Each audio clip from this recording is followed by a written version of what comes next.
እኔ የመጀመሪያ ማለት የምፈልገው እንደዚህ አይነት ሰርቪስ በዚህ ኳሊቲ በዚህ ስታንዳርድ ኢትዮጵያ ውስጥ በመኖሩ ብቻ እጅግ በጣም ደስ ብሎኛል።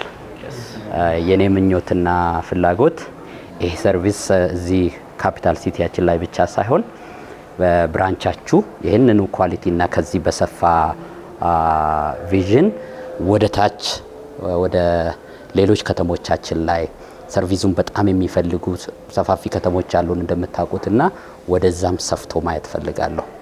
ከአዳማ ሳይንስና ቴክኖሎጂ እንደመጣ ሰው ደግሞ በብዛት በቴክኖሎጂ ዘርፎች ላይ እንደሚሰራም ሰው እዛ አካባቢም የምርምር ስራ እንደሚሰራ ኢንስቲትዩት ኦፍ ፋርማሲካል ሳይንስ እንደሚመራ ሰው ሁኔታዎች ሲመቻቹ እንደዚህ አይነት ኢቨንቶችን አሬንጅ አድርገን ከናንተ ጋር ቴማታይዝ አድርገን ወደ አዳማ መታችሁ ኤክስፒሪየንሳችሁን ይሄንን ያላችሁትን ትልቅ ሰፊ እውቀት ሼር እንድታረጉ ለአካባቢ ማህበረሰብ እንድታስታውቁ እናደርጋለን ብዬ አስባለሁ። ያ እንግዲህ በፕሮሰስ የሚሆን ነው። እኔ ዋናው ፕሮፌሰር የተናገረውን አንድ ወርድ ብቻ መድገም እፈልጋለሁ።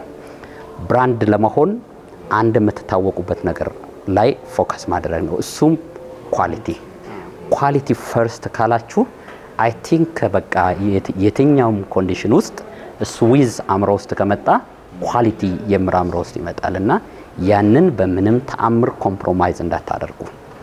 ያ ነው ሌላውን የሚሰበስበው።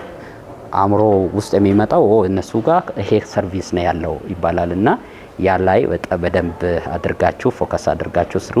ሂማን ካፒታልን ፕሮዲዩስ እያደረጋችሁ ሂዱ።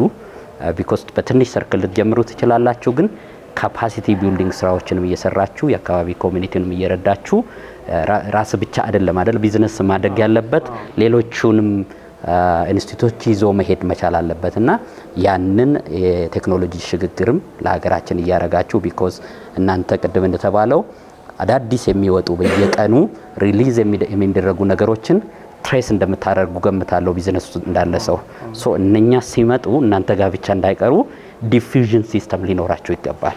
ያን እንግዲህ በደንብ ክሪቲካሊ ያስባችሁበት የምትሰሩት ነው ብዬ አስባለሁ። ወደ ታች ዲፊዝ አድርጋችሁ ኮሙኒኬት አድርጋችሁ ሌላውንም ኢትዮጵያዊ አብራችሁ ይዛችሁ እንደምትሄዱ ሙሉ ተስፋ አለኝ። ለነበረን ጊዜ ግን እጅግ አመሰግናለሁ።